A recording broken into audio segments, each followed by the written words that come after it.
Hello everyone and welcome back to my channel. When Paula Deen opened her mouth in 2019 and dismissed the late Anthony Bourdain with a cold remark, he didn't like anybody, not even himself, the backlash was immediate. The Southern cooking queen, already a magnet for controversy, had struck a nerve.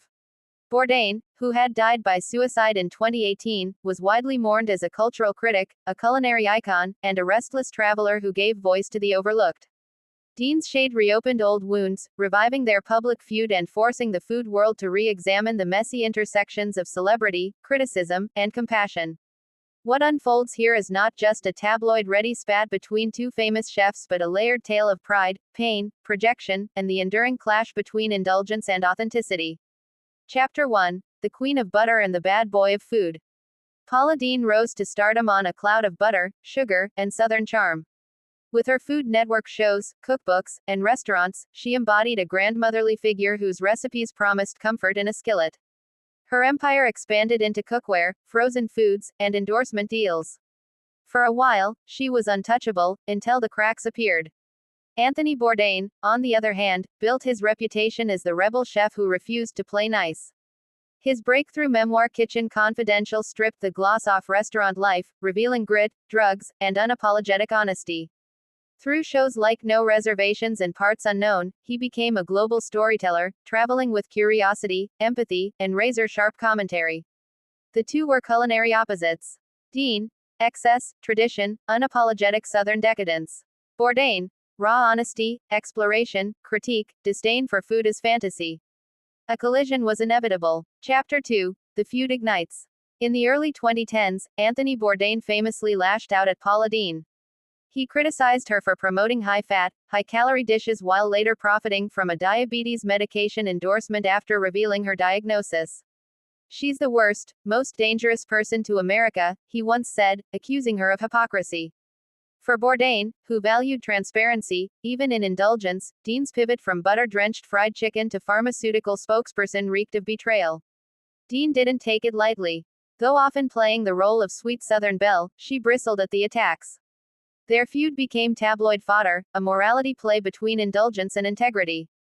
Chapter 3. Scandal, Silence, and Survival. By 2013, Paula Deen's empire crumbled under scandal.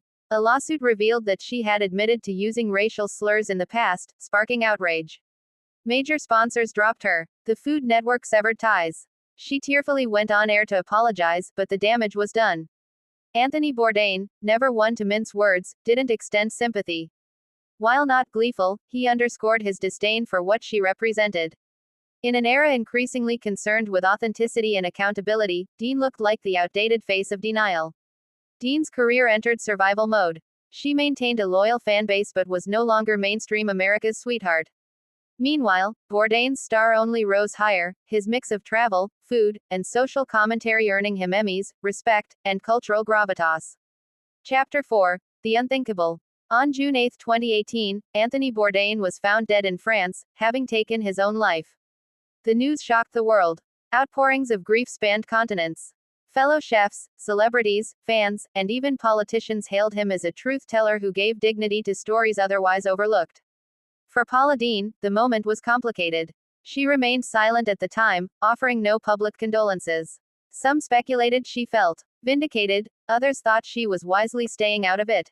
But silence has a way of storing energy, waiting for the right, or wrong, moment to be released. Chapter 5. The Shade Heard Round the World. In 2019, during an interview, Paula Deen was asked about Anthony Bourdain. Her response was sharp, dismissive, and devoid of sentiment. "Anthony Bourdain didn't like me. He didn't like anybody. Not even himself." The words stung. To many, they felt like a cheap shot at a man who could no longer respond. Critics accused Deen of cruelty, of punching down on someone whose demons had led to tragedy. Yet others argued she wasn't entirely wrong. Bourdain had, after all, been famously critical of many figures, including himself. His self-loathing was part of his public persona, woven into his storytelling. Deen's comment, though tactless, exposed a truth wrapped in bitterness. Chapter 6. Public outrage and private pain. The backlash was swift. Fans called her heartless. Mental health advocates condemned the remark as an example of stigma. Deen, already tarnished by scandal, became a villain once more. But behind the outrage, questions lingered. Was Deen simply telling her truth? Was it her southern bluntness, stripped of diplomacy? Or was it resentment, a final chance to jab back at a man who had humiliated her on the world stage? What made the remark so explosive was not its accuracy but its timing. Speaking ill of the dead, especially one mourned as deeply as Bourdain, felt sacrilegious. Chapter 7. The Ghosts of Criticism. Anthony Bourdain's legacy thrives in the space between admiration and discomfort. He could be kind and deeply empathetic, but also cruel in his dismissals. He targeted celebrity chefs like Guy Fieri, Sandra Lee, and yes, Paula Deen. His critiques were witty but often cut deep, leaving scars. For those he mocked, the world's celebration of him after his death must have felt complicated. Deen's remark revealed that resentment lingers, even when the critic is gone.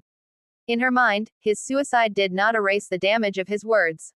Chapter 8. Paula Deen's worldview. To understand Deen's comment, one must step into her psychology. A woman who built herself from humble beginnings, battled poverty, and rose to fame, she developed a survivor's toughness. To her, criticism was betrayal, compassion was conditional. She had been humiliated publicly. Bourdain was one of her loudest detractors.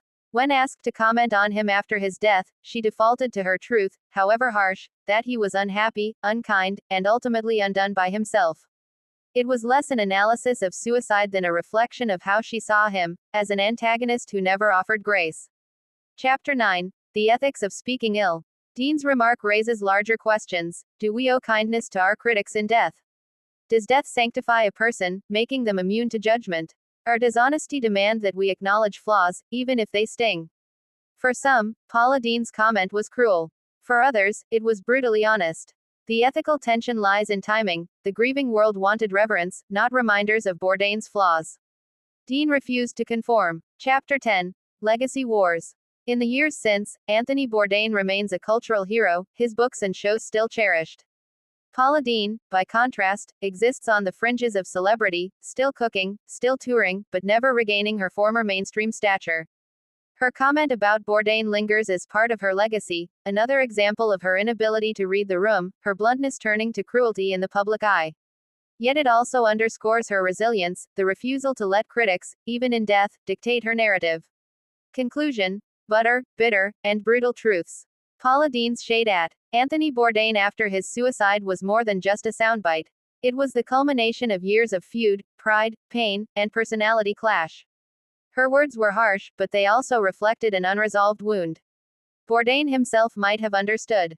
He believed in confronting uncomfortable truths, in refusing to sugarcoat. Ironically, Paula Deen, queen of sugar and butter, did exactly that. She offered a raw, unvarnished judgment.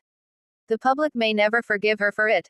But in the strange afterlife of celebrity feuds, the remark ensures that Paula Deen and Anthony Bourdain remain entangled, two culinary icons forever locked in conflict, even beyond death. One word count goal. This draft can be expanded into a full 3,000-word feature by fleshing out more quotes from both Deen and Bourdain over the years. Detailed timeline of their feud. Broader cultural context. Food celebrity wars, cancel culture, southern cooking stereotypes, etc.